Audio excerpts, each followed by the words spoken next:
Muy buenas tardes a todas las personas que se conectan en esta tarde al seminario. Mi nombre es Ignacio Larrazábal, director del Centro de Políticas Públicas. Les quiero dar la cordial bienvenida a este seminario que hemos denominado Efectos de la Ley de Etiquetado a 5 años de su implementación. Este seminario es organizado por el Centro de Políticas Públicas en conjunto con el Instituto de Economía de nuestra universidad. Como ustedes saben, todos los que están participando en este seminario, la ley 20.606, que coloquialmente la conocemos como ley de etiquetado, entró en vigencia en junio del 2016 y surgió como una política pública innovadora para contribuir a enfrentar la obesidad y las enfermedades no transmisibles relacionadas con la mala alimentación de la población. Cabe destacar, como ustedes saben, que Chile es uno de los países de la región con mayor proporción de la población con sobrepeso y obesidad entre niños y adultos. Esta ley cuenta con 3 ejes principales. En primer lugar, entrega información al consumidor a través del sello de advertencia alto en, que indica que un alimento está adicionado de sodio, grasas saturadas, azúcares o superando los límites establecidos por el Ministerio de Salud. En segundo lugar, la ley también asegura una oferta saludable de alimentos al interior de los establecimientos educacionales, escolares, en prebásica, básica y media. Y en tercer lugar, la ley protege a los menores de 14 años de la sobreexposición a la publicidad, prohibiendo el avisaje dirigido a este grupo etario de alimentos que superan los límites establecidos por el Ministerio de Salud. A 5 años de la implementación de esta ley, en este seminario se presentará el estudio Efectos de equilibrio de las políticas del etiquetado de alimentos del investigador Nano Barahona, donde se analiza qué ha ocurrido con los consumidores y las empresas bajo estas nuevas reglas. Quiero saludar tanto al expositor como a los panelistas que nos van a acompañar y después los voy a presentar en mayor detención. En primer lugar a Nano Barahona, que es el investigador que va a hacer la presentación, al senador Guido Girardi, a Camila Corbalán, directora del Centro de Investigación en Ambientes Alimentarios y Prevención de Enfermedades Crónicas asociadas a la nutrición, y a Francisco Gallego, profesor titular del Instituto de Economía de nuestra universidad. Antes de darle la palabra a Nano, quiero recordarles que ustedes, los participantes, hombres y mujeres participantes, tienen los micrófonos silenciados, pero a través del chat, que está en la parte de abajo de la pantalla, pueden hacer sus comentarios e ir haciendo preguntas también a los panelistas. Entonces, ahora sí, para comenzar, les voy a dar la palabra a Nano Barahona, ingeniero civil industrial, magíster en economía de la Universidad Católica, es candidato a doctor en economía de la Universidad de Stanford, y sus principales intereses de investigación son la organización industrial y la economía pública. Además, Nano trabaja como profesor asistente en la Universidad de California, Berkeley, donde va a realizar un postdoctorado en el Departamento de Economía de esa casa de estudio. Así que muy bienvenido, Nano, gracias por acompañarnos esta mañana. Tienes la palabra entonces, Nano. Muchas gracias, Ignacio. Muchas gracias por la iniciativa de organizar esta actividad y muchas gracias por la oportunidad para venir y presentar mi trabajo. Voy a compartir la pantalla, que tengo preparada un par de slides. Bien, gracias a todos por venir hoy día. Estoy muy entusiasmado acá con esta presentación y mostrarles el trabajo que hemos hecho. Este es un trabajo que hemos realizado durante los últimos 4 años junto con Cristóbal Otero, Sebastián Otero y Joshua Kim. Como probablemente muchos saben, la obesidad se ha convertido en uno de los grandes problemas de salud en el mundo últimamente. De hecho, la prevalencia de obesidad en el mundo se ha triplicado en los últimos 50 años. Y hoy día, en países como Chile, por ejemplo, la prevalencia de obesidad alcanza alrededor del 30% de la población. La literatura médica ha identificado la mala alimentación como una de las causas principales de la obesidad. Y por eso, distintos gobiernos alrededor del mundo están buscando distintas medidas para mejorar la ingesta nutricional de las personas. Una política cada vez más común es implementar etiquetado de alimentos, que consisten en poner estampados o sellos al frente de los productos para señalar a los consumidores claramente cuando cierto producto es poco saludable. Lo que nosotros hacemos en nuestra investigación es contestar 3 preguntas importantes respecto a la ley de etiquetado de alimentos. La primera pregunta es si las etiquetas efectivamente ayudan a mejorar la alimentación y el bienestar de las personas. A pesar de que entregar información a las personas siempre suele mejorar su bienestar, cuando implementamos estas políticas a escala, pueden haber reacciones de parte de la oferta que hace que los efectos no sean necesariamente positivos. Por lo tanto, una segunda pregunta que nosotros buscamos responder en este paper es cómo las respuestas de los productores afectan estos resultados positivos del etiquetado. Y esto no es obvio. Por ejemplo, los etiquetados pueden generar cambios en precio debido a cambios en el poder de mercado de las empresas. Los etiquetados también pueden incentivar el uso de ingredientes más sanos para evitar recibir etiquetas, lo que puede, por un lado, mejorar la salud de las personas al disminuir la cantidad de nutrientes críticos, pero por otro lado puede aumentar los costos de producción y eso puede llevar a precios más altos. Finalmente, la tercera pregunta que nosotros respondemos en la investigación es tratar de entender cómo se comparan las políticas de etiquetado con instrumentos alternativos tales como los impuestos al azúcar. Para responder estas preguntas, nosotros nos concentramos en la ley de etiquetados que fue implementada en Chile en el 2016. Como probablemente muchos de ustedes saben, se impuso que ciertos productos que superen ciertos niveles de azúcar, calorías, sodio o grasas saturadas deben llevar un sello de advertencia que dice alto en azúcar, alto en sodio, etcétera, etcétera. La ley contiene otros componentes que acá no lo voy a explicar para ir bien con el tiempo, pero digamos que esto es lo principal en lo que se va a centrar nuestra investigación. Y como pueden ver, para la gente internacional que nos suma, las etiquetas en los productos se ven de las siguientes formas. Por ejemplo, esta galleta morocha va a llevar 3 etiquetas, o esta caja de cereales acá va a llevar 2 etiquetas, una que dice alto en azúcar, otra que dice alto en calorías. Claramente transmitiendo a los consumidores que estos productos son altos en esos 2 nutrientes críticos. Para poder entender bien estos efectos, nosotros vamos a usar 3 fuentes de datos que logramos levantar. La primera fuente de datos va a darnos información sobre los precios y los patrones de compra de la población. Y para eso vamos a usar datos de compra de Walmart Chile, que están basados desde el 2015 hasta el 2018. Importante acá tener en cuenta que como la ley fue implementada en el 2016, vamos a tener datos para antes de la implementación de la ley y datos para después de la implementación de la ley, lo que nos va a permitir entender cuáles fueron los efectos de la ley. La segunda fuente de información va a ser información sobre el contenido nutricional de los diferentes productos. Esta información fue muy difícil de levantar, de hecho Camila Corbalán, una de las comentantes, de las comentadoras de este panel, nos ayudó mucho al levantamiento de datos. Estos fueron datos que colectamos a mano junto con Camila, y lo que hicimos fue básicamente ir a los supermercados, escanear los códigos de barra de los diferentes productos y sacarle fotos a las etiquetas nutricionales que hay atrás de los productos, a todos los productos. Lo hicimos antes de la ley, en el 2016, y después de la ley en el 2018, para tener en el fondo fotos de cómo se veía el contenido nutricional de estos productos, tanto antes como después de la política. Y finalmente levantamos una encuesta para tratar de entender cuál era la percepción que tenían los consumidores sobre el contenido nutricional de los diferentes productos antes de que se implementara la ley.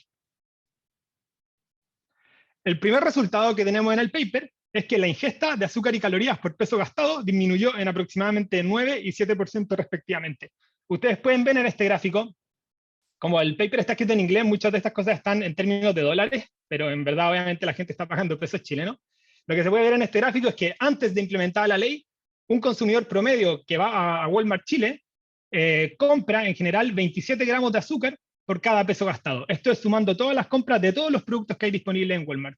Y lo que encontramos es que después de que se implementa la ley de etiquetado, la cantidad de azúcar comprada por dólar gastado se reduce a cerca de 24.5 gramos. ¿Por qué se está produciendo este cambio? Bueno, hay varias cosas que pueden estar afectando el comportamiento o la ingesta en el fondo de azúcar y calorías. En primer lugar, la gente puede estar sustituyendo de productos altos en azúcar a productos bajos en azúcar. Lo otro que puede estar pasando es que las firmas pueden estar reformulando y por lo tanto reducir la cantidad de azúcar o la cantidad de calorías en los diferentes productos. Entonces, para tratar de descomponer estos diferentes efectos, lo que nosotros hicimos en nuestra investigación fue concentrarnos en una sola categoría, que es la categoría de cereales para el desayuno. ¿Por qué la categoría de cereales para el desayuno? La categoría de cereales para el desayuno nos permite estudiar esta política a fondo por varias razones. La primera es que los cereales tienen tanto productos con etiqueta como productos sin etiqueta, y eso nos permitía entender mejor los patrones de sustitución. Lo segundo es que la categoría de cereales para el desayuno era una categoría en donde la gente parecía estar confundida sobre cuál era el contenido nutricional de los diferentes productos. En otras categorías, como las gaseosas, por ejemplo, la Coca-Cola ya sabíamos que tenía más azúcar que la Coca-Cola Diet o la Coca-Cola Light, y por lo tanto las etiquetas en el mercado de las Coca-Cola venían a reemplazar información que ya existía. Entonces, viendo el mercado de cereales, lo primero que hicimos fue preguntarnos, bueno, ¿qué pasó con las compras de los consumidores? En este gráfico, lo que ustedes pueden ver en el eje X es el tiempo. Esta línea vertical indica cuándo la ley entra en implementación. La primera línea indica cuándo los primeros supermercados empezaron a posicionar sellos. Y lo que vemos acá es que tanto productos con etiqueta como productos sin etiqueta llevaban un patrón de compra muy parecido antes de la implementación de la ley. Entonces ustedes pueden ver acá, por ejemplo, que en el verano la compra por cereales disminuye, principalmente por las vacaciones de los niños, y más interesante aún, se puede notar que una vez implementada la ley, las compras por productos sin etiqueta aumentan, mientras que las compras por productos con etiqueta disminuyen. Y esto nosotros lo vamos a tomar como una fuente importante de evidencia de que el comportamiento de las personas está cambiando producto del etiquetado. Para tratar de entender por qué está cambiando, tratamos de entender qué pasaba con las creencias de las personas respecto a estos productos. Entonces fuimos e hicimos una encuesta en donde le mostramos los diferentes cereales a las personas y les preguntamos, ¿cuánto azúcar crees tú que hay en este producto? ¿O cuántas calorías crees tú que hay en este producto? Los resultados de nuestra encuesta son los siguientes. Lo primero, en estos gráficos, en el eje X, les estoy mostrando cuál es la verdadera concentración de azúcar que hay en cada uno de los productos. En el eje Y, les estoy mostrando cuánta azúcar creían las personas que había en cada uno de estos productos. Y cada uno de estos círculos es cada uno de los productos de cereal que se venden en Walmart, y el tamaño del círculo representa su participación de mercado. Entonces, lo que aprendimos de esta encuesta es, primero, que las personas están bastante acertadas en cuanto a la concentración de azúcar de los diferentes productos. Podemos ver que en general las personas creen que productos con alta azúcar tienen alta azúcar. Las personas creen que productos con baja cantidad de azúcar tienen baja azúcar. Obviamente hay errores, no lo hacen perfecto, pero la correlación es más o menos 0.7, que es alta. Sin embargo, para calorías, las personas están bastante confundidas sobre cuál es la concentración de calorías que tienen estos productos. De hecho, pueden ver acá que para productos con altas calorías, personas responden que algunos productos tienen muchas calorías, mientras que otras personas responden que productos tienen pocas calorías.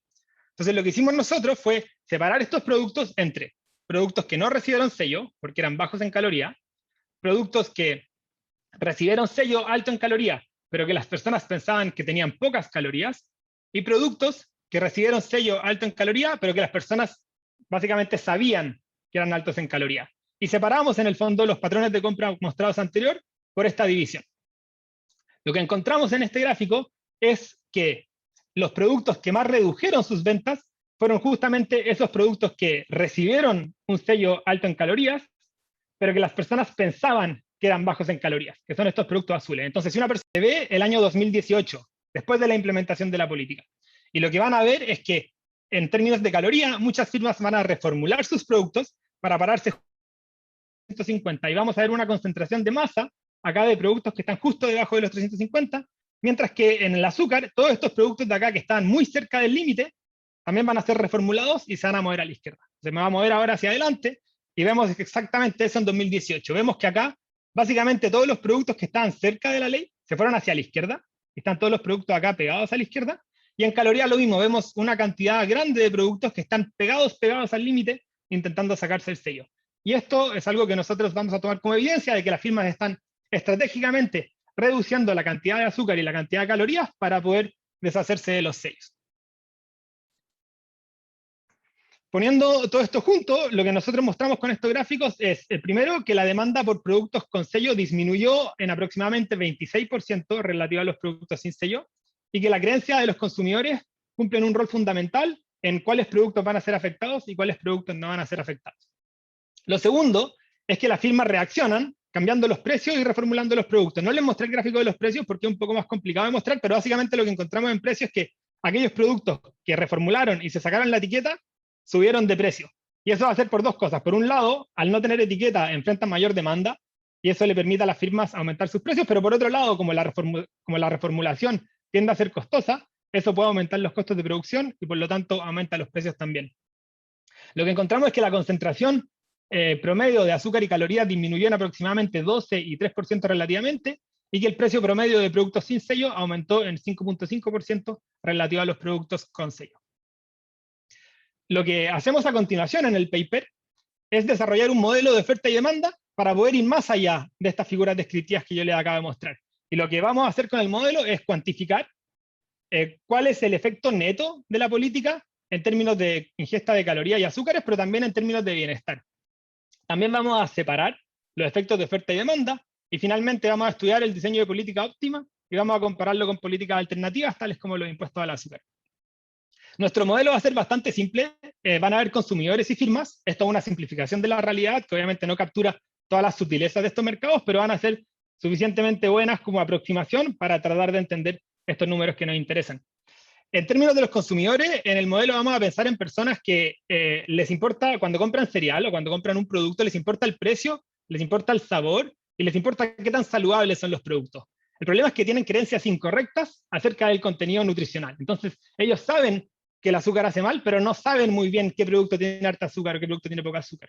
Similar con las calorías. Y lo que va a pasar en el modelo es que cuando los sellos se implementen, los sellos le van a entregar información a los consumidores que los van a ayudar a tomar mejores decisiones. Por el lado de las firmas van a estar eligiendo el precio y el contenido nutricional de sus productos para intentar maximizar utilidades. Y cuando van a aparecer los sellos, lo que las firmas van a hacer es que van a reducir el contenido nutricional de los productos para estar debajo del límite, sacarse los sellos y así tener mayor demanda de parte de los consumidores. Para tratar de descomponer los efectos de la política, nosotros vamos a correr diferentes simulaciones usando nuestro modelo, que es algo que nosotros en economía llamamos contrafactuales, que básicamente responden a la pregunta, ¿qué pasaría si? Entonces con los datos vamos a estimar el modelo, vamos a recuperar parámetros y vamos a preguntarnos qué hubiese pasado si. Entonces vamos a responder, ¿qué hubiese pasado si no se hubiese implementado la política? O vamos a responder, ¿qué hubiese pasado si hubiésemos puesto los sellos, pero las firmas no hubiesen reaccionado? O vamos a preguntarnos, ¿qué hubiese pasado si es que ponemos los sellos y las firmas reaccionan cambiando los precios, pero no reformulando productos? Y finalmente vamos a resolver el modelo de full equilibrio, por decirlo así, en donde vamos a permitir que se pongan los sellos y que las firmas reaccionen, tanto cambiando precios como reformulando los productos, que es lo que vemos en los datos. Yo les voy a mostrar resultados en términos de bienestar de consumidores. Entonces, en este gráfico, en el eje X, les voy a mostrar cómo cambia el bienestar de los consumidores en cada uno de estos contrafactuales.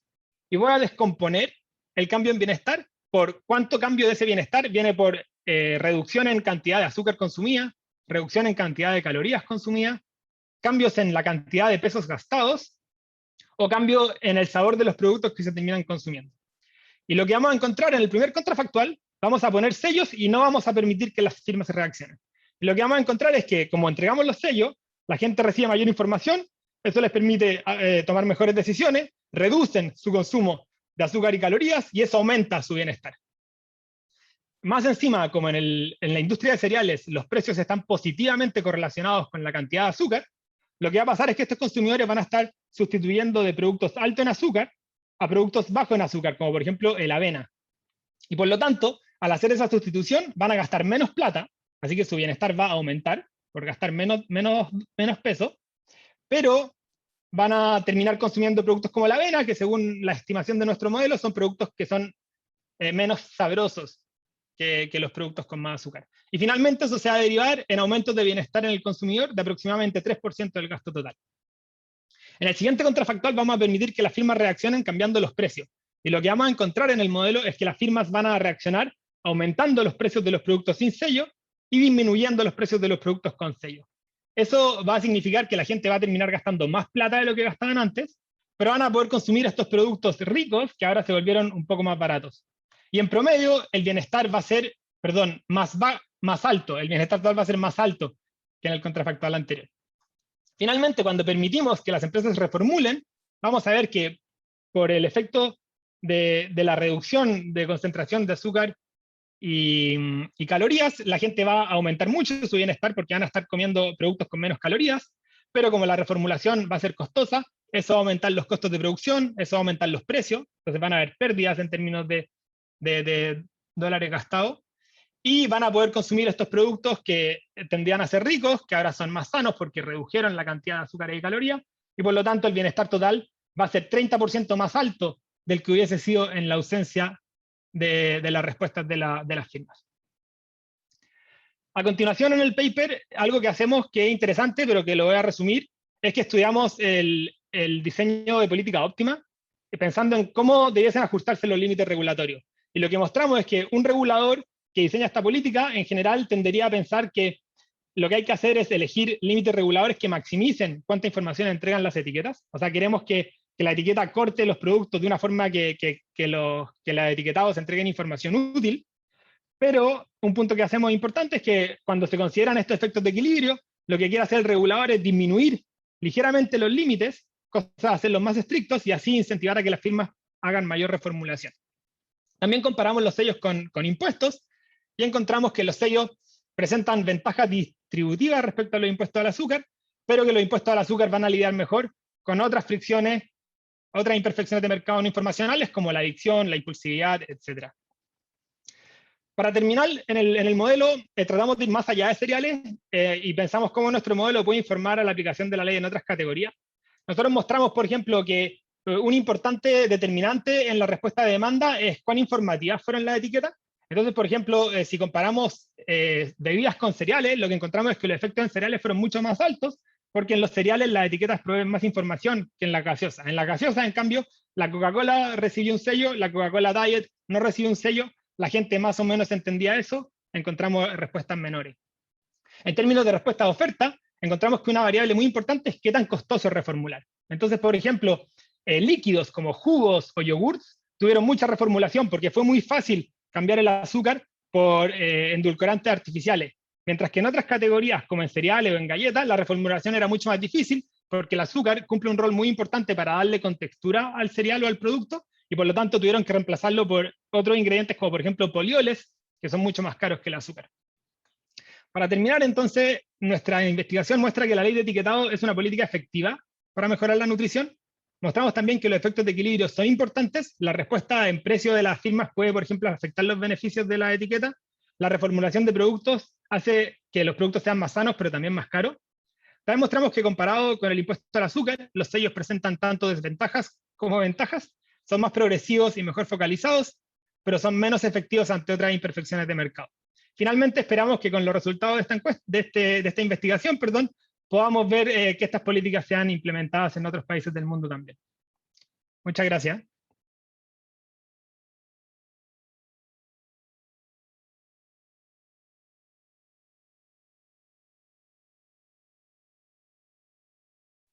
Muchísimas gracias, Nano. Muy, muy interesante tu presentación. Mucha información, así que te ruego ahí que empieces a mirar el chat porque hay muchas observaciones y comentarios que ojalá puedas aclararlo en los pocos minutos que vamos a tener. Muchas gracias, Nano, nuevamente. Vamos a partir con los comentarios. En primer lugar, le vamos a dar la palabra en unos minutos al senador Guido Girardi, quien es médico cirujano de la Universidad de Chile. Ha sido senador, diputado, presidente y vicepresidente del Senado y actualmente integra las comisiones de Salud y Régimen Interior, Minería y Energía y preside la Comisión de Desafíos del Futuro, Ciencia y Tecnología e Innovación.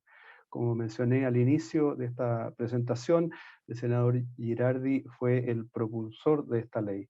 Senador, le vamos a dar 7 minutos, yo le aviso cuando esté a punto de terminar para que pueda ir concluyendo. Muchas gracias, senador, por participar hoy día. Muchas gracias, Ignacio, a todos ustedes, a Nano, también por el trabajo. Yo creo que es importante primero hacer un reconocimiento. A mí me ha tocado trabajar mucho con la ciencia y organizar el Congreso del Futuro, y esto partió en parte con la experiencia que tuvimos con un científico, que es Ricardo Huawei, que fue clave para esta ley. Esta ley no se podría haber hecho sin la colaboración de la ciencia y el Congreso. De hecho, con Ricardo tuvimos muchas sesiones de almuerzo, café, donde fuimos redactando esta ley con una cierta visión anticipatoria, con intuiciones que finalmente se fueron traduciendo en esta realidad que plantea Nano. ¿Por qué hicimos esta ley? Porque nos dimos cuenta que los alimentos que debieran ser un vector de salud, de encuentro, se estaban transformando en los principales vectores de enfermedad en el planeta. Y que el mecanismo de transmisión que había era la publicidad y la falta de información. Y así como hoy día nosotros tratamos de cerrar la cadena de transmisión haciendo trazabilidad en el COVID, aquí el factor de transmisión era la ignorancia, en cierta manera, respecto a lo que estábamos comiendo, y sobre todo la publicidad. Y por eso que nos planteamos la idea de cerrar esa cadena de transmisión y luego de cuestionar ciertos conceptos que me parecen erróneos. Aquí se habla de que las consecuencias de esto son enfermedades crónicas no transmisibles, cuando se habla de infarto, accidente vascular, hipertensión, diabetes y cáncer. Y eso es un error, es una complicidad de la cual yo he cuestionado la Organización Mundial de la Salud, porque son las más transmisibles de todas. Los virus, las bacterias, son mucho más decentes ecológicamente en su transmisibilidad que lo que hace esta publicidad que usa la neurociencia para vulnerar sobre todo a los niños, con publicidad engañosa.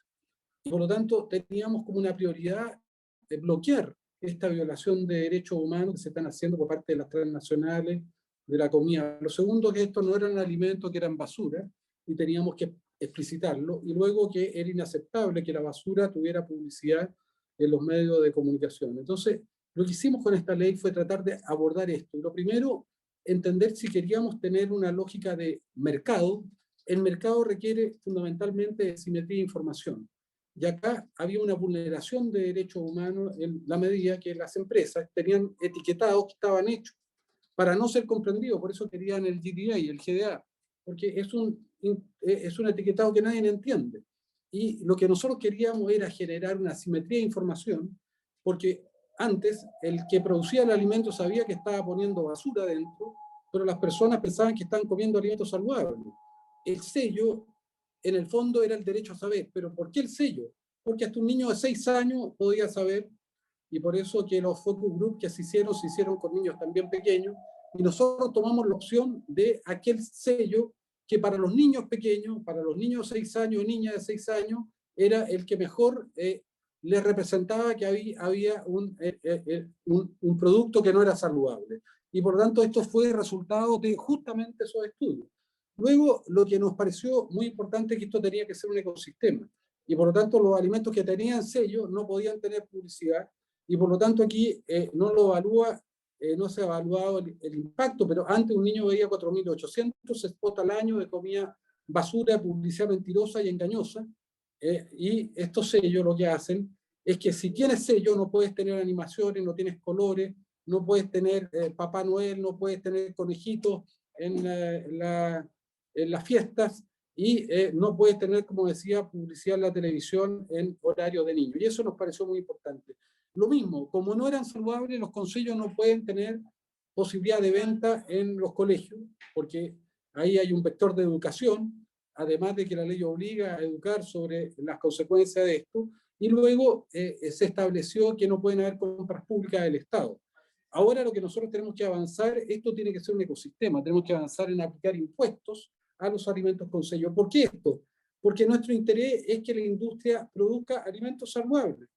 Y por lo tanto lo que hicimos es decir, si usted baja los niveles de sal, grasa y azúcar y elimina los sellos, si usted se reformula y pasa de vender basura, como lo hace Nestlé, como lo hace Carosi, que fueron los más duros, que nos amenazaron, que hicieron campañas de lobby gigantesca contra esta ley, que espero que ya hayan cambiado, por lo menos Nestlé ya cambió su actitud. No, si bajan los niveles de sal, grasa y azúcar, eliminan los sellos, recupera la posibilidad de publicidad en la televisión, recupera la posibilidad de tener animaciones, de tener juegos, de tener venta a los colegios y de tener compras públicas del Estado, y a futuro, si no tienen sello, van a poder tener, no tener impuestos. Por lo tanto, a nosotros nos parece que es un ecosistema inteligente. De hecho, me parece muy bueno el aporte que hace Nano, y esto evidentemente nos tiene que servir, porque nosotros hemos llevado esta ley, yo he estado invitado a más de 30 países, hay más de 35 países que en este momento están tramitando la ley, ya la aprobamos en Perú, la llevó el diputado Delgado, que trabajó conmigo, y tuvimos que hacer mucho trabajo para aprobarla en Perú, lo hicimos en México, lo hicimos en Uruguay, ahora lo estamos haciendo en Argentina, en Israel, en Canadá se está discutiendo también. Yo creo que esto es un desafío planetario. ¿Por qué?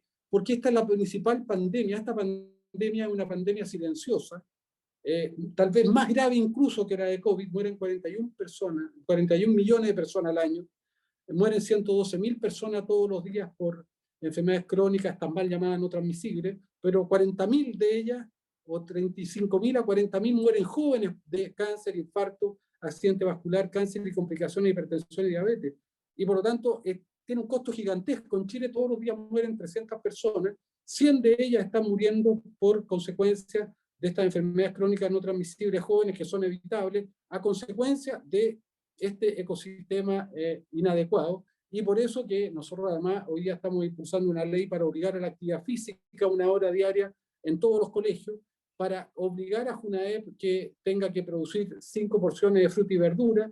Estamos trabajando para que haya una tarjeta verde, para que las personas puedan comprar en feria, gracias a los que creemos que deberían ser estos impuestos a los alimentos basura, poder financiar una tarjeta verde para poder subsidiar a las personas más pobres para que puedan comprar en ferias fruta y verdura, para que haya encadenamiento productivo con la pequeña agricultura familiar campesina, que nos interesa mucho preservar. Estamos empujando una ley para consumir 2 litros de agua diaria, porque las personas no consumen ni el agua ni la recomendación de fruta y verdura, y tenemos que hacer ejercicio y tenemos que construir ciudades, territorios, justamente para la vida saludable. Este es un ecosistema complejo. Este es el principal problema y desafío de salud que tenemos, y quiero recordar solo que el ser obeso duplica el riesgo de morir por COVID y duplica el riesgo de hospitalizaciones por COVID. Por lo tanto, esto tiene que ser la prioridad nacional, porque en la obesidad y sus consecuencias está el mayor gasto de salud. Ningún país lo va a poder financiar. Por eso que nos parece que es tan importante poder avanzar en esto, y yo valoro y agradezco mucho la investigación que se ha hecho acá, justamente porque nos va a servir para con más fuerza poder impulsar esto fuera de Chile, porque necesitamos una democracia transnacional que vaya más allá de nuestro territorio. Gracias. Muchas Ignacio. gracias, senador. Un poquito más de 7 minutos, pero era muy difícil interrumpirlo, así que muchísimas gracias por sus comentarios, y le vamos a dar la palabra a Camila. Dame un segundo, Camila.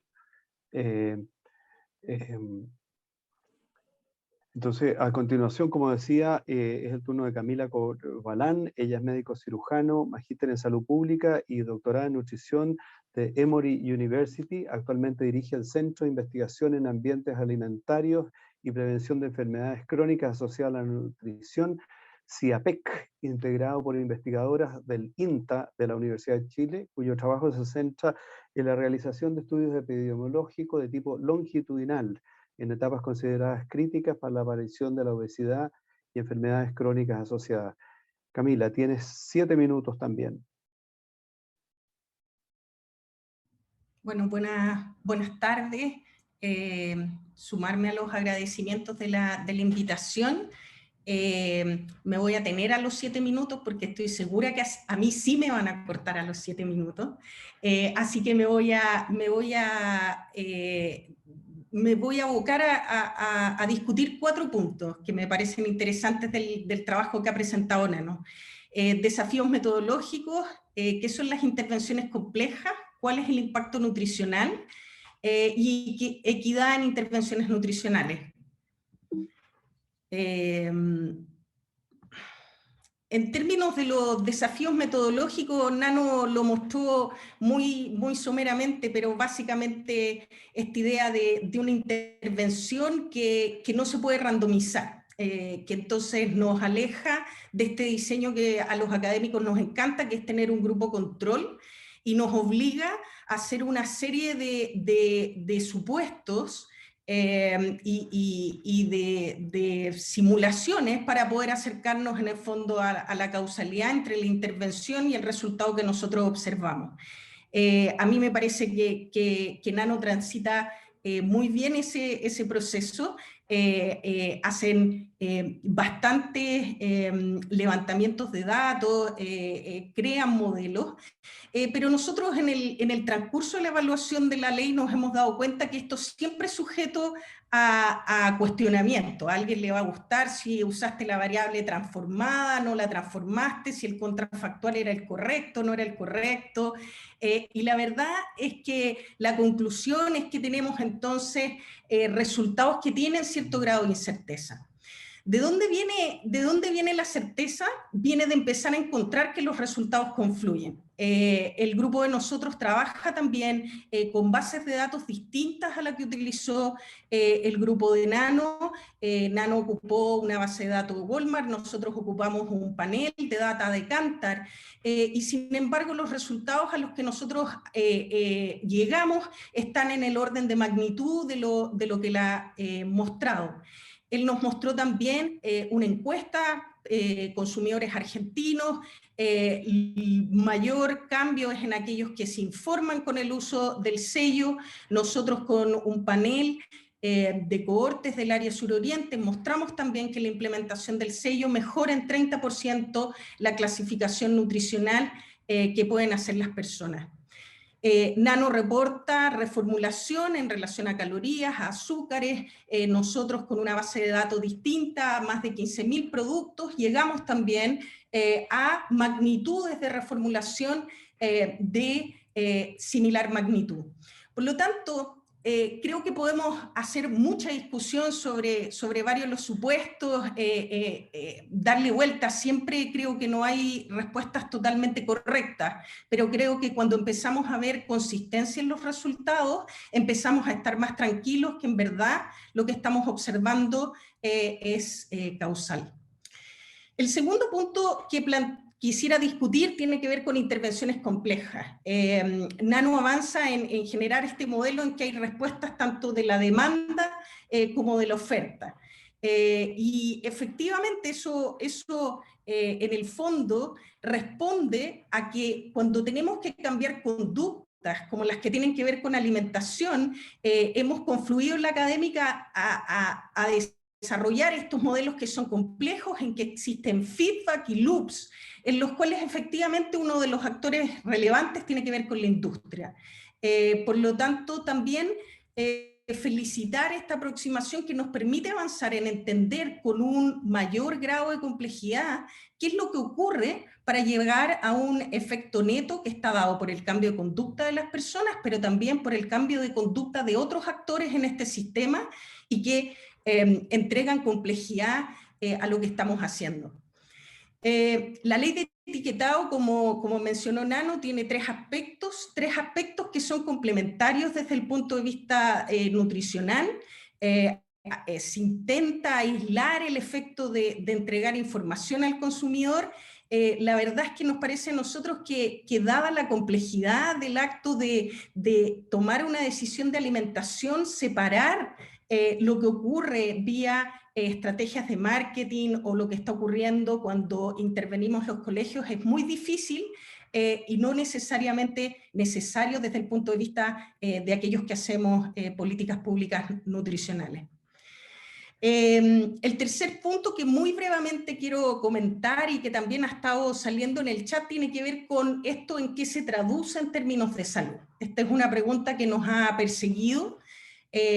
Lo primero que quiero decir es que los efectos que nosotros observamos en relación a la ley de etiquetado, aquí estamos mostrando un artículo en relación a cambios en compra de bebestibles de Plus Medicine, son iguales o superiores a los efectos que hemos observado con otras políticas implementadas en contextos reales, como impuestos a bebidas azucaradas en el lugar que es Gold Standard, es México.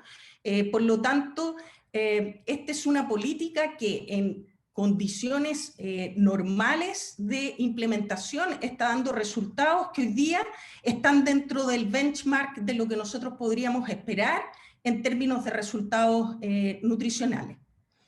Pero me quiero referir a la pregunta sobre cómo va a impactar esto la obesidad. Y aquí quiero volver a la complejidad de lo que implican los organismos biológicos. Este es un modelo desarrollado por fisiólogos en el cual la estimación que existe es que dadas las compensaciones a nivel de organismos, lo que debiera ocurrir es que una reducción de 20 calorías por día en el transcurso de 3 años se traduciría solo en 1 kilo menos a nivel poblacional.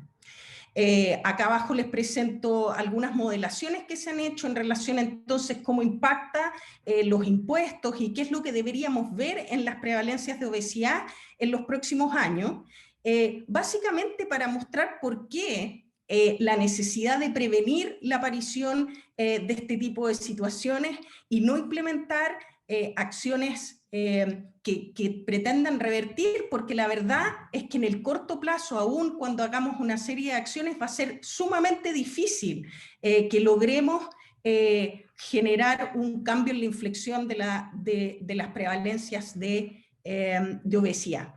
Y para cerrar, el último punto tiene que ver con equidad. Nano avanza en su paper en comparar esta intervención contra un impuesto a azúcares desde la economía los impuestos son regresivos desde la salud pública, son progresivos, favorecen a quienes están concentrando mayor carga de enfermedad, pero me quiero referir también a esta idea de las acciones poblacionales que requieren agencia desde las personas y los espacios donde las implementamos. Y básicamente lo que nosotros decimos en relación a eso es que las intervenciones poblacionales que requieren que las personas ocupen su agencia son más regresivas en términos de salud, por lo tanto, intervenciones que son transversales, que no requieren, que no se diferencian por nivel educacional o por una serie de atributos, son mucho más equitativas, y en esas se encuentran cosas como las restricciones al marketing, todas las acciones que hacemos a través de programas de apoyo y también cosas como la reformulación. Entonces, ¿cómo avanzamos? Avanzamos con acciones que tienen que ver con oferta y demanda, como se ha mostrado acá, que son complementarias, que son sinérgicas, que generan un círculo virtuoso en este sistema, que tiene que ver con cómo nos alimentamos. Y solo terminar recordando que a veces creemos que la obesidad requiere una sola política para detenerla, como poner una represa, pero que hoy día en verdad lo que ocurre es que tenemos que responder con sacos de arena. La ley de etiquetado es uno de esos sacos de arena, y lejos de retirarla o de declararla no acorde con su objetivo, lo que tenemos que hacer, como bien decía el senador, es complementarla con otras acciones que permitan genuinamente mejorar la salud y la nutrición. Muchas gracias. Muchas gracias, Camila.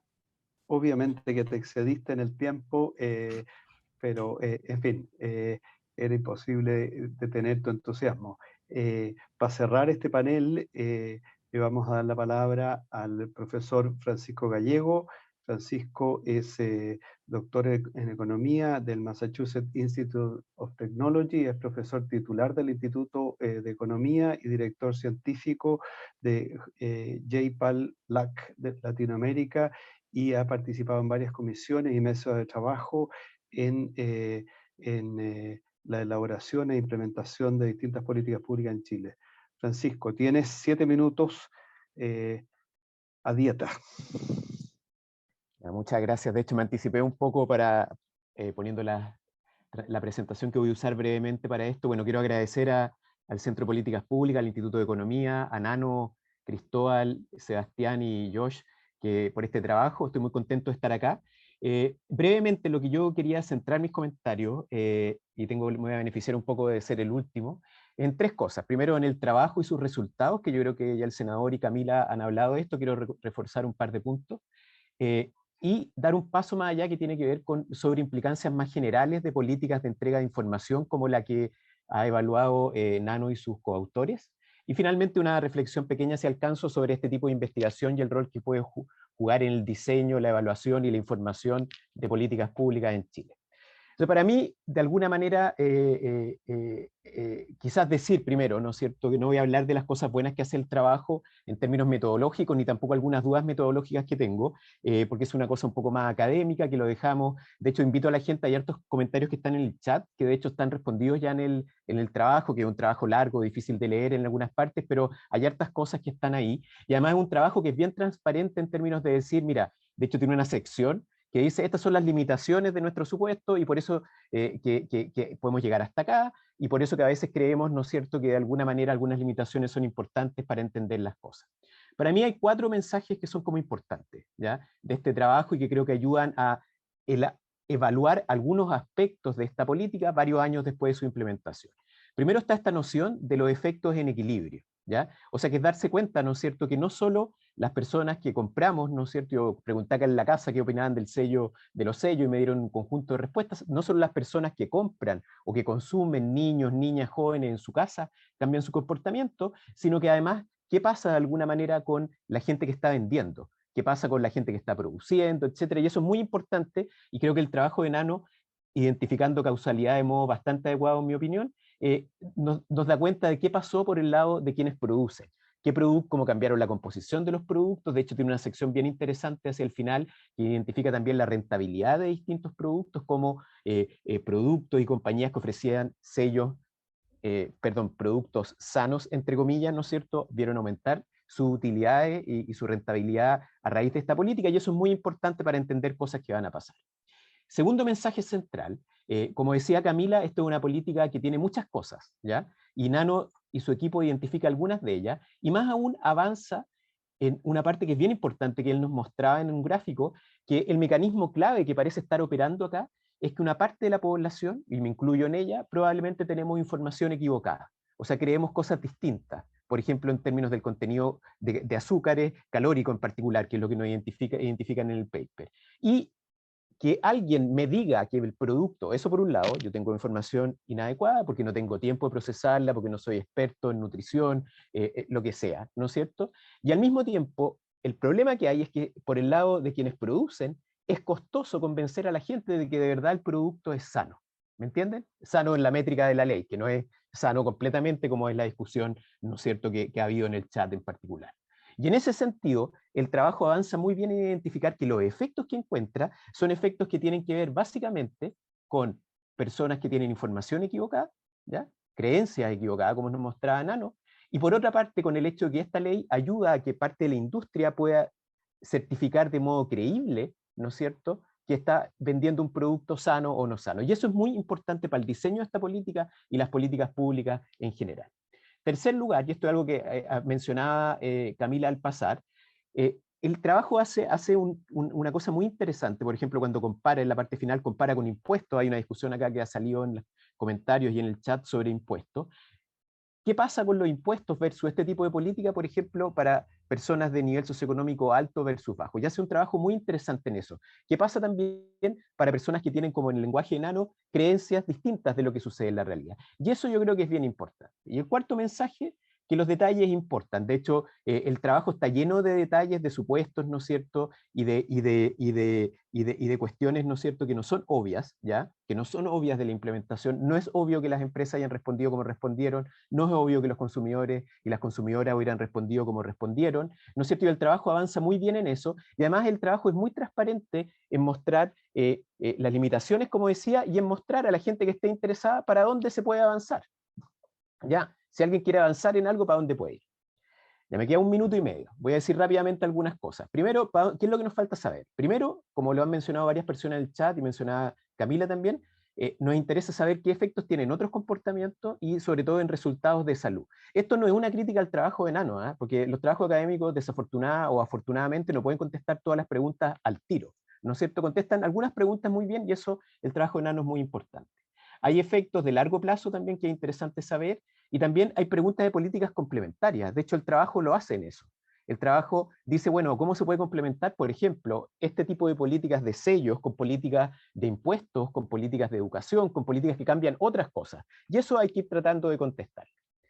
Y ahora quiero, el minuto que me queda, decir 2 cosas que creo que son, y salirme un poco de la discusión de la obesidad, de los sellos, de los alimentos, e ir más allá, ¿ya?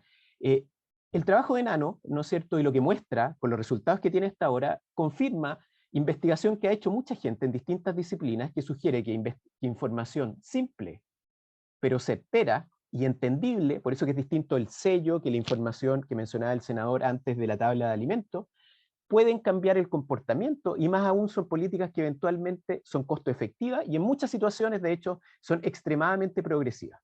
Esto se aplica a la educación, se aplica a la política, se aplica a la salud, decisiones financieras y de ahorro, decisiones relacionadas con el medio ambiente y otras. Y aquí quiero invitar, simplemente a aprovechar esta tribuna para invitar a visitar la página de JPAL, donde hay ejemplos de todo este tipo. Por ejemplo, hay políticas muy importantes que se muestran en que para que funcione mejor, me quedan 30 segundos, perdón, para que funcione mejor, esa es mi alarma, ¿ya?, que para que funcione mejor las decisiones que tomamos los ciudadanos y las ciudadanas en el mundo político, tenemos que estar informados de el comportamiento que tienen nuestros representantes. Hay unos trabajos muy interesantes sobre corrupción en Brasil y México que han mostrado cómo informar de modo simple sobre eso mejora, ¿no es cierto?, el comportamiento de las personas, y tal como en el caso de los sellos, no hay incentivos para que quienes están ofreciendo, ¿no es cierto?, la oferta del mundo político entreguen información, ¿ya? Y para terminar, y con esto quiero decir también, que destacar una cosa bien importante de este trabajo, en mi opinión, ¿ya? Que es un trabajo que es de altísimo nivel, ¿ya? O sea, de alguna manera es un trabajo que va a terminar publicado en mejores revistas de economía. Nano no lo dice porque es muy humilde, ¿no es cierto? Le fue muy bien buscando trabajo en el mundo académico por este trabajo, y es bien interesante que es un trabajo de frontera internacional, de lo mejor que uno puede tener en la disciplina de economía, que es la que yo trabajo, con un trabajo tremendo de utilidad en políticas públicas, que es gratis para la sociedad. Nano no hizo esto por una consultoría, no hizo esto porque trabajara en una parte, sino que lo hizo con su equipo, ¿no es cierto?, porque están tratando de descubrir cosas nuevas, y las preguntas y los datos y los desafíos que tenemos en Chile son muy importantes, y nos permiten contestar bien esas preguntas, no solo para Chile, sino para tener más conocimiento científico. Entonces yo me quedo con la pregunta de cómo hacemos para que este tipo de cosas esté más cerca de la toma de decisiones de políticas públicas. Eso, muchas gracias, y creo que respeté más o menos el tiempo, Ignacio. Perdona si me pasé unos segundos. Muchas gracias, Francisco. Todos se excedieron, así que no puedo culparte a ti. Todos se excedieron, y muchas gracias por esa reflexión amplia, porque eso es lo que estamos buscando como Centro de Políticas Públicas con este seminario, que es producir este diálogo entre la academia y el mundo real, la política, los que están en políticas públicas, el sector privado. Así que te agradezco mucho el punto que plantea Francisco, porque es parte de nuestra misión como centro. Y le agradezco también mucho el entusiasmo a todos los participantes, porque creo que en todos los seminarios que hemos organizado, la cantidad de preguntas y comentarios y debates internos ha sido muy, muy activo. Nano, tienes un desafío tremendo, porque nosotros siempre nos proponemos hacer estos seminarios en 1 hora, ya cumplimos la hora, pero yo creo que no podemos cerrar sin tus comentarios. Y yo creo que sería interesante, más allá de todas las observaciones que recibiste, me imagino que las alcanzaste a leer, hacerse cargo un poquito de lo que yo leo, puedo estar equivocado, de los comentarios de Camila y del senador también, de alguna manera que están en el chat, que es un poco el tema de si la pregunta era la disminución de la obesidad. O sea, tú demuestras evidentemente que la ley ha tenido impactos en esta mirada de equilibrio general, bien interesantemente, pero surge la pregunta sobre la obesidad. O sea, ¿qué pasa con la obesidad? ¿Este es el camino a seguir o no? Y un poco también lo que insinuaba el senador es cuáles son los pasos que vienen, ¿ah? Si es que tú puedes extrapolar un poco, y aquí es un pensamiento más allá de tus regresiones y tu análisis estadístico, ¿qué pasos sugieres tú un poco de los comentarios que has recibido y la experiencia? Y aparte, tratar de responder como a las 55 preguntas que hay en el chat, todo esto en unos 5-10 minutos. Gracias, Nano. Gracias, Ignacio. Sí, con respecto al tema de la obesidad, yo estoy muy de acuerdo con la gente en que al final acá lo que importa es si esto tiene impacto en obesidad o no. Nosotros estamos tratando de juntar datos para tratar de contestar esa pregunta, pero esa es una pregunta que es particularmente difícil de contestar, porque la pregunta que hay que hacerse no es si la obesidad bajó o subió en Chile. La pregunta que hay que hacerse es cómo sería la obesidad en Chile si la política no se hubiese implementado. Esa es una pregunta mucho más difícil de contestar, porque no vemos un mundo en donde la política no se implementó, y por lo tanto es muy difícil saber si la obesidad es más bajo de lo que hubiese sido en ausencia de la política. Por ejemplo, parece ser que por la pandemia la obesidad en muchos países aumentó, la gente se encerró en la casa, la gente tuvo problemas de salud mental, eso muchas veces te lleva a comer más y peor.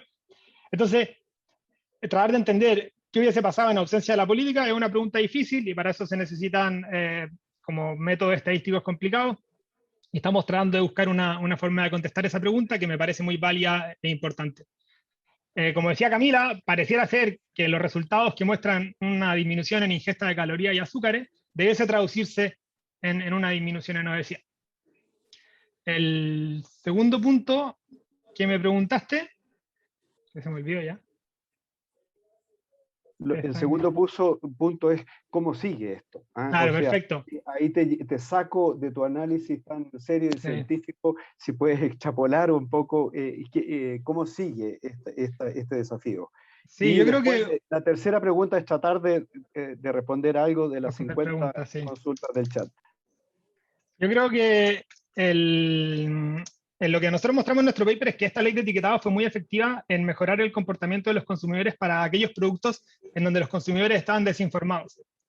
Sin embargo, hay otros productos en donde hay otro tipo de problemas que son diferentes a falta de información, que nos llevan a comer más azúcar de la que nos gustaría. Por ejemplo, algo que encontramos en el paper es que la venta de chocolate no se vio tan afectada como a un regulador le hubiese gustado, y eso es principalmente porque yo como más chocolate de lo que me gustaría, no porque yo no sé que el chocolate tiene harta azúcar, sino que porque, por ejemplo, la ansiedad o la falta de poder contenerme me hace comer más chocolate, y eso al final lleva a problemas en donde hay como otro tipo de sesgos de comportamiento que hay que combatirlo a través de otro tipo de políticas públicas, como por ejemplo impuestos al azúcar. Y lo que nosotros proponemos en el paper es combinar la ley de etiquetados con impuestos al azúcar para así poder abarcar una mayor cantidad de categorías de productos. Así que yo creo que el paso siguiente sería cómo diseñar una política de impuestos al azúcar que compatibilice la información que entregan estos sellos y cuál sería el diseño óptimo de esa política que creo que ya se está empezando a discutir en la próxima reforma tributaria en el Congreso.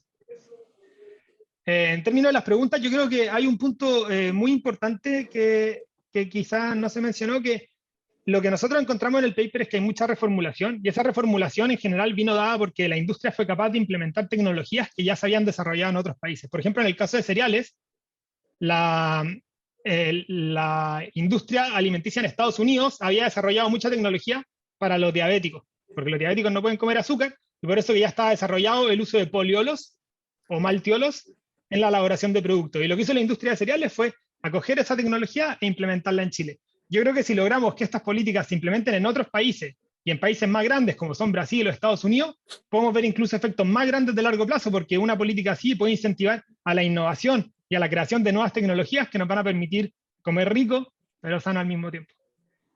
Así que con eso concluyo. Excelente, muchas gracias, Nano. Esto voy a correr un riesgo tremendo. 1 minuto por panelista si es que quieren hacer un cierre, pero literal de 1 minuto. No sé, perdón, senador, Camila y Francisco, de que sea tan estricto. No sé si quieren hacer una reflexión muy, muy breve para el cierre. Sí, Senador. mira, yo solo agregar que tenemos un problema adicional que creo que tenemos que considerar, que la sal, el azúcar y la grasa son adictivas. Forman parte del circuito de la recompensa y liberación de dopamina, porque en el pasado eran escasas y para sobrevivir y para que comiéramos, el cuerpo estriado justamente te obliga o a través de la dopamina a utilizarla, y por lo tanto la industria está usando ese aspecto. Lo segundo, que las marcas tienen estatus. La gente come no alimento, come marca, come estatus. Y hay un ejemplo muy interesante con Coca-Cola. Nosotros, cuando nos fue a ver Coca-Cola, preocupados por esta ley, le dijimos, ustedes van a matar la marca porque el etiquetado rojo está asociado al azúcar. Si ustedes no lo asocian a los productos saludables, van a destruirla, porque a futuro el azúcar mata más gente que las guerras, que los terrorismos en el mundo. Entonces, la gente de escasos recursos, como es aspiracional, no tomaba Coca-Cola que tenía el etiquetado negro o gris de la Coca-Cola Light o de la Coca-Cola Cero. Entonces, ¿qué pasó? Nosotros le sugerimos que le pusiera el color rojo también a las Light y a las Cero, y al poner el color rojo, como esto es aspiracional, los sectores de menores ingresos empezaron a consumir Coca-Cola Cero y Light porque veían el color rojo que era el estatus. Entonces, también está todos estos elementos que yo creo que son muy importantes a considerar. La gente, ¿por qué son las mismas marcas en China, en Egipto, en Latinoamérica, son las mismas comidas chatarra? Porque las marcas hoy día constituyen un puerto de llegada, son lo que representa la dimensión aspiracional. Lo que somos en la marca, y eso también tenemos que trabajar porque es otro factor que es muy importante para poder enfrentar. Muchas gracias, senador, por esa otra dimensión. Camila, palabras de cierre. Sí, yo sumarme a lo que comentó Francisco, felicitando al grupo de Nano, Cristóbal, Sebastián. Efectivamente, yo creo que es muy importante que se hagan investigaciones de este nivel, motivadas por el bien común, por evaluar una política pública y genuinamente tratar de responder si contribuye o no contribuye. Y esa es la sensación con la que yo me quedo, y creo que eso lo felicito, especialmente viniendo de economistas. Francisco, los economistas les cuesta, parece. Francisco, ¿puedes reivindicar tu profesión en 1 minuto? Bueno, la última transparencia, de hecho, mi presentación hacía exactamente ese punto. Ya no tengo tiempo de presentarla, va a quedar disponible después. Que el ejemplo de Nano no es el único de gente que está haciendo cosas así.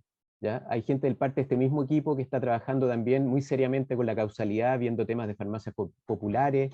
Hay gente que ha trabajado usando tecnología muy parecida, de un profesor de Nano en Stanford, también chileno, José Ignacio Cuesta, el efecto de la tasa máxima convencional. Años atrás, otro chileno también, economista, sobre profesor ahora de Northwestern, sobre AFP, cambios de AFP, una economista que va a ser profesora en Stanford, ahora Claudia Allende, trabajando en temas de educación e información. Entonces, Nano no es el único economista ni su equipo, ¿no es cierto? Hay un grupo grande de gente joven que está trabajando en esto en las mejores universidades del mundo. Lo que pasa es que en Chile, lamentablemente, no los conocemos tanto como debiéramos, quizás.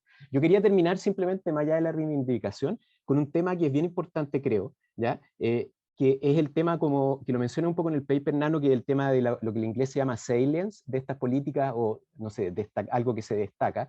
Y en cierto sentido yo creo que la invitación es a tener cuidado con extender esta política a otras dimensiones. ¿En qué sentido? Básicamente, probablemente el efecto que tiene la política es que es en un grupo de productos, ¿ya?, que hicieron que fuera muy notorio. Pero imagínense ustedes un mundo en el cual todos los productos y todas las cosas tienen algún tipo de sello, ¿ya? Probablemente lo que dice la investigación previa es que esa información adicional se va a perder, ¿ya? Porque hay un efecto también como de novedad, que es un poco lo que identifica la literatura. Así que esos eran mis 2 puntos de contrapunto. Gracias. No, muy interesante esa nota de cautela que pone Francisco. Nano, tus 30 segundos de cierre, no sé si quieres aclarar algo. No, yo quería agradecer por la organización del seminario, agradecerle a la gente que vino, que mostró mucho interés en el chat y que sé que están escuchando acá atentamente. Hemos recibido muy buenos comentarios y qué bueno que la gente esté interesada por aprender de estas cosas, que no todo sea una batalla campal política, sino que sea basada en evidencia. Creo que eso aporta mucho a la mejora de las políticas públicas y ojalá que podamos seguir trabajando así en políticas futuras. Muchas gracias, Nano, Camila, Francisco y senador, por haber participado en este seminario, y muchas gracias a ustedes, los participantes. Las presentaciones estarán disponibles a partir de mañana en el sitio web políticaspublicas.uc.cl. Muchísimas gracias y será hasta la próxima. Muchas gracias. Gracias. Chao. Muchas gracias, senador. Gracias, Camila, Gracias a ustedes. Francisco, Nano.